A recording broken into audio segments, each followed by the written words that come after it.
21 வயசுல ஐஏஎஸ். இப்ப காலேஜ் படிக்கிற உங்ககிட்ட நான் ஏன் வந்து பேசணும்னா, நீ காலேஜ் முடிச்ச பின்னாடி இப்ப நிறைய பேர் பார்ட் டைம் ஜாப் போயிட்டு இருக்கா சொன்னாங்க. ஆனா என்ன ஜாப் போறீங்க உங்களுக்கே தெரியாது. 20,000 சம்பளம் வருதா, 15,000 வருதா, 18,000 வருதா, சர்வைவல் ஃபார் த ஃபிட்டஸ்ட் வருதா, அப்ப அம்மாவுக்கு பாரம் இல்லாம இருக்கிறோமா, அதனால நம்ம போறோம் அப்படிங்கிறது நிறைய பேர் போயிட்டு இருக்கீங்க. ஆனால் அது ஒரு அது ஒரு பெரிய ப்ராப்ளம் இருக்கு. நான் பிறந்த டிஸ்ட்ரிக்ட்ல கிருஷ்ணகிரியில எல்லாரும் பத்திரிகையில படிக்கும் பொழுது ரொம்ப பின்தங்கிய மாவட்டம், வேலையே கிடைக்காது. ரொம்ப ரொம்ப ரொம்ப டிஸ்ட்ரிக்ட் ரொம்ப கஷ்டமான ஒரு டிஸ்ட்ரிக்டா இருந்தது. நீங்க பேக்வர்ட் டிஸ்ட்ரிக்ட் எடுத்துக்கிட்டீங்கன்னா நாமக்கல் சொல்லுவாங்க, அடுத்தது கிருஷ்ணகிரி தருமபுரியை சொல்லுவாங்க. இன்னைக்கு என்ன ஆச்சுன்னா, the minimum salary is fixed for 27,000 rupees for age of 50. 50 வயசு இருந்தாலும் 27,000 சம்பளம் உண்டு. நீங்க மலை மேல வீடு இருந்தாலும் பஸ் நாங்க மலைக்கு அனுப்புறோம். நாங்க கீழே வாங்கணும் உங்களுக்கு சொல்ல மாட்டோம். 27,000 மினிமம் சேலரி. என்ன வேலை செய்யணும்னா தெரியாது. காலேஜ் இருந்தாலும் வாங்க மதியம் தான் நினைக்கிறேன். நீங்க என்னமா வேலைக்கு போறீங்கம்மா போறீங்க அப்படின்னு கேட்டா நம்ம சொல்லு கம்பெனிக்கு போறோம். என்ன வேலை செய்யுங்கன்னா பேக்கிங் பண்ண சொல்றோம். என்ன பேக் பண்ணுறது, என்னவோ டப்பால் இருக்கு பேக் பண்ணுறோம். ஆனால் என்ன ஒரு விஷயம்னா, நம்ம ஆரம்பத்துல we were having the challenges of unemployment. இன்னைக்கு எம்ப்ளாய்மெண்ட் வீடு தேடி வருது, எல்லாருக்கும் வாசல் தேடி வருது. ஆனால் நாம படிச்ச படிப்புக்கு சரியா போகிறோமா அப்படின்னு இன்னொரு கேள்வி வச்சிருக்கீங்க. சார் நாம படிக்கிற படிப்பு உண்மையை வேலை கிடைக்குமா? So this is the biggest question everywhere where the students are living. அப்போ 50 வயசுல ஒரு அம்மாவுக்கு ஒரு 27,000 சம்பளம் கொடுக்கிற இந்த சமூகம் முன் வரும்பொழுது, இன்னொரு பகுதி எடுத்துக்கோங்க. 5 லட்சம் ரூபாய் சம்பளம் வாங்குறவங்க, 10 லட்சம் ரூபாய் சம்பளம் வாங்குறவங்க கூட ஜாபை குவிட் பண்ணிட்டு, கேப்பசிட்டி ஜாபை குவிட் பண்ணிட்டு நான் சிவில் சர்வீஸ் தான் ப்ரிப்பேர் பண்ணுவேன், டிஎன்பிசி தான் ப்ரிப்பேர் பண்ணுவேன், SSC exam staff selection commission தான் நான் ப்ரிப்பேர் பண்ணுவேன், ஏன் வரணும்? அப்போ கார் வச்சுட்டு பங்களா வச்சுக்கிட்டு சந்தோஷமா வாழக்கூடிய இந்த காலத்துல 5 லட்சம் ரூபாய் வருஷத்துக்கு 60 லட்சம் ரூபாய் ஆனம் வாங்கக்கூடியவங்க எதற்காக இந்த அரசாங்க வேலையில ஒரு 50,000 ரூபாய் 60,000 கொடுத்துருக்கா வரணும்? அப்போ the country needs young leaders. இந்த தேசம் ஒரு நல்ல தலைவர்களை தேடிக்கிட்டு இந்த நாட்டு மேல இன்ட்ரெஸ்ட் இருக்கிறவங்க. ஏன்னா சோசியல் ப்ராப்ளம் சொன்னேன். இங்க எல்லாருமே உட்காந்து பார்ட் டைம் ஜாப் போட்டு this is the problem of the society, not hours.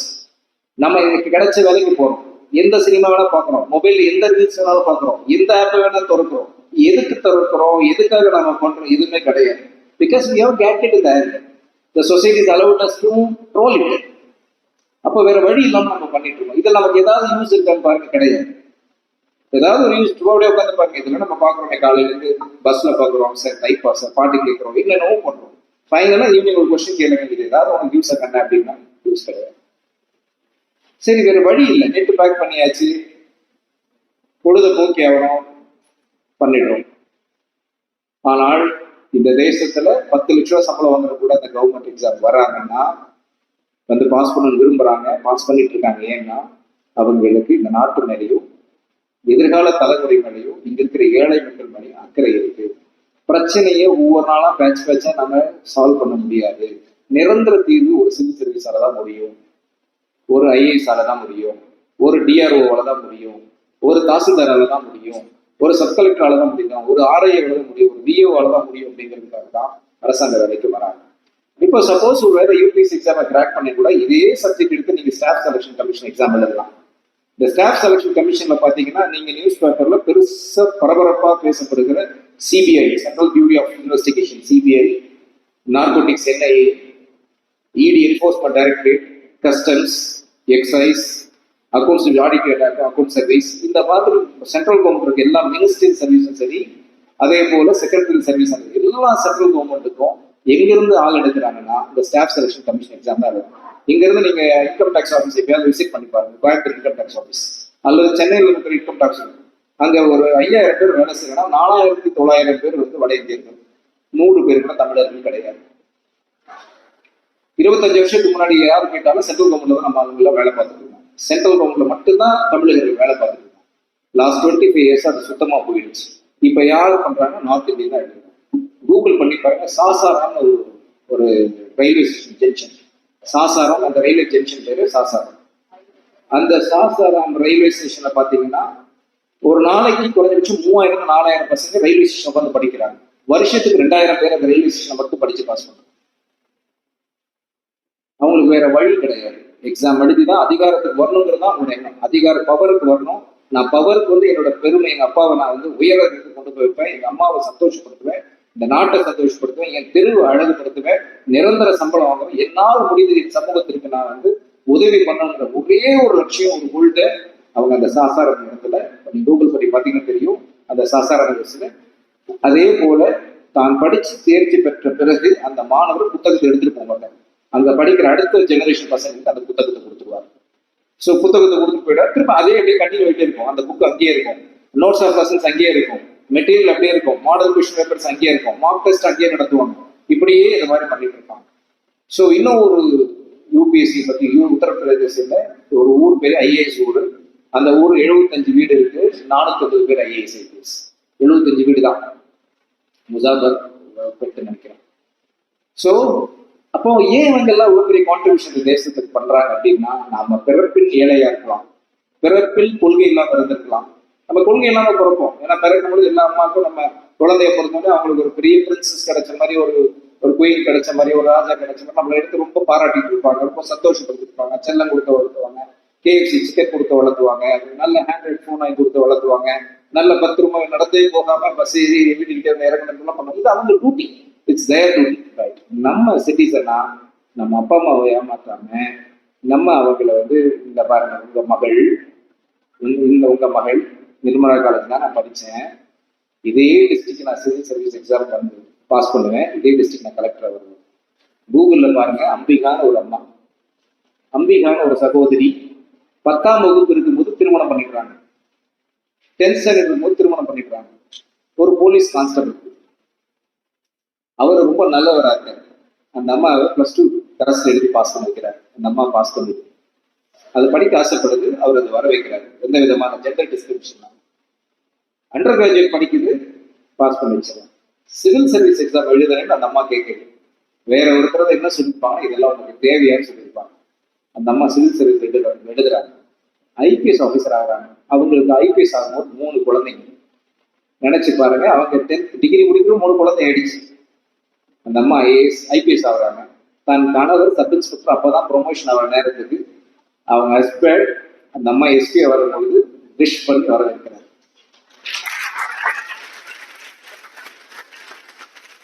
இது எந்த ஊருக்கார பொண்ணு இல்லை, நம்ம ஊருக்கார அம்பிகை தான், நம்ம டிஸ்ட்ரிக்ட் தான், நம்ம தமிழ்நாடு தான்.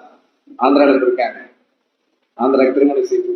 அப்போ இதெல்லாம் எப்படி முடியுது? நம்ம நினைச்சிருந்தேன் 10th படிச்ச எனக்கு, குழந்தை பிறந்த எனக்கு இல்ல, ஒருவேளை அந்த கணவர் உனக்கு எதுக்கு, உனக்குதான் இந்த கல்யாணம் குழந்தை பிறந்துச்சு, உனக்கு இதெல்லாம் தேவை, நீ ஆசைப்படலாமா அப்படின்னு நினைச்சிருந்தால் இவ்வளவு பெரிய சாதனை இருக்குதான்.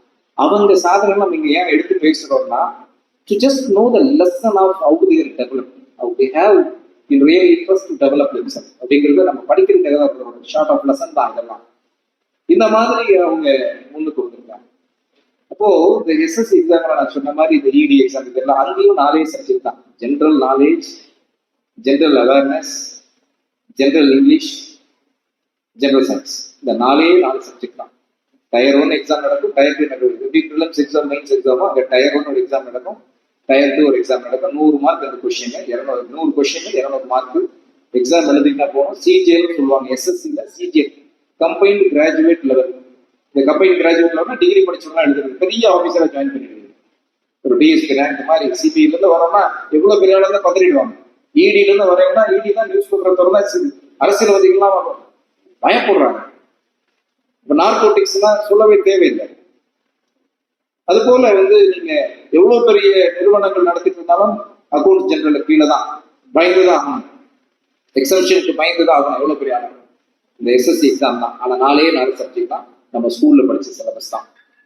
அடுத்தது CHSL combined higher secondary level 12th வரைக்கும் இருக்க சிலபஸ் தான். அதே இங்கிலீஷ், அதே மேத்தமெட்டிக்ஸ், அதே general science, news paper, general awareness. அப்போ இந்த எக்ஸாம் எழுதுனா போதும். எம்டிஎஸ்னு ஒரு எக்ஸாம் இருக்கு, multi tasking service, same syllabus, group D level post.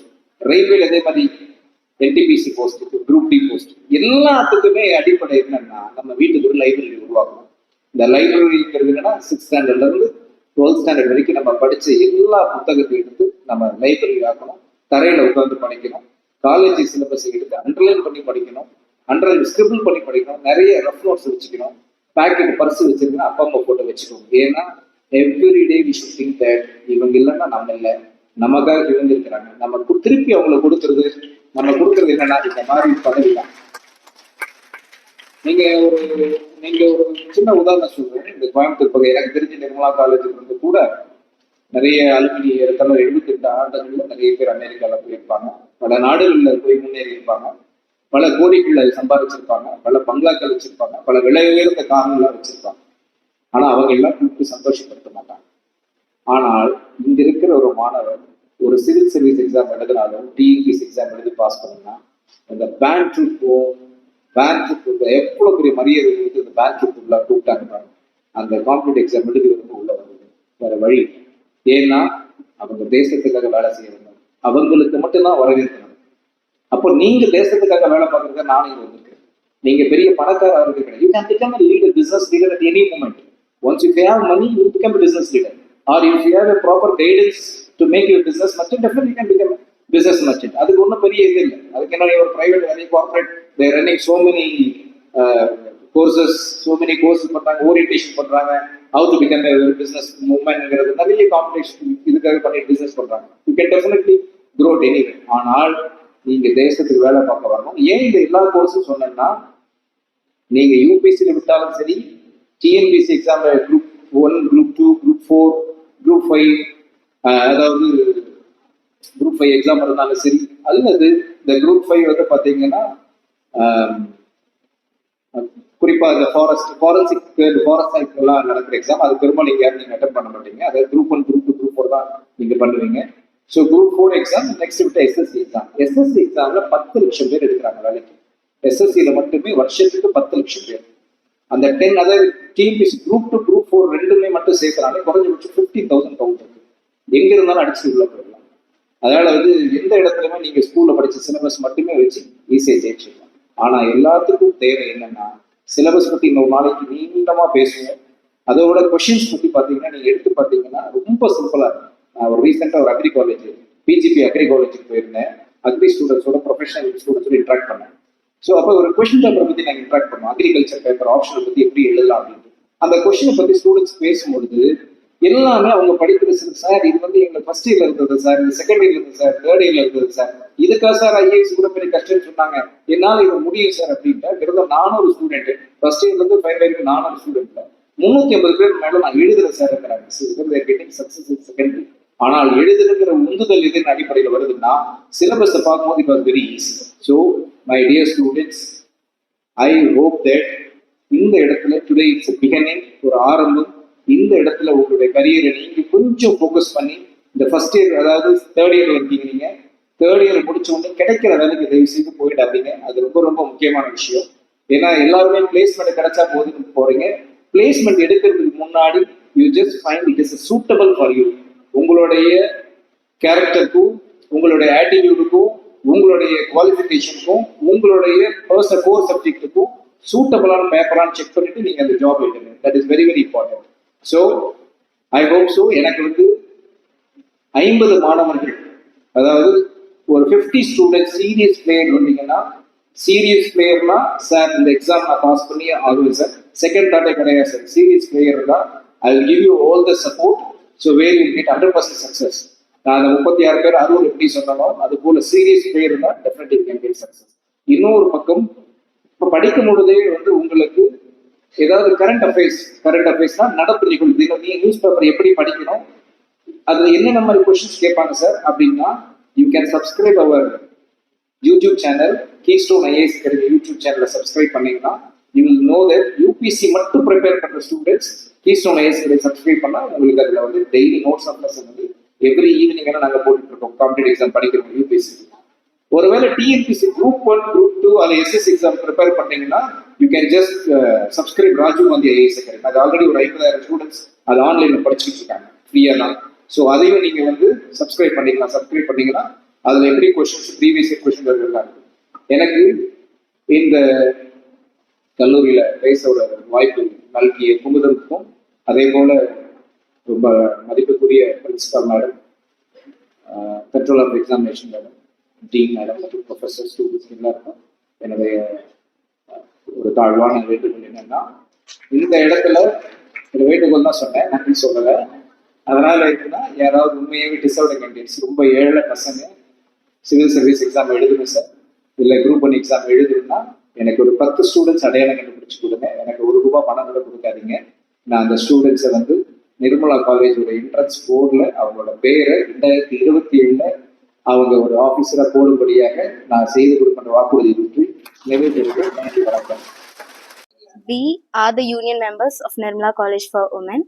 We are delighted to be the part of the organizing team of this awareness program. Here we are to give the key takeaways of this awareness program.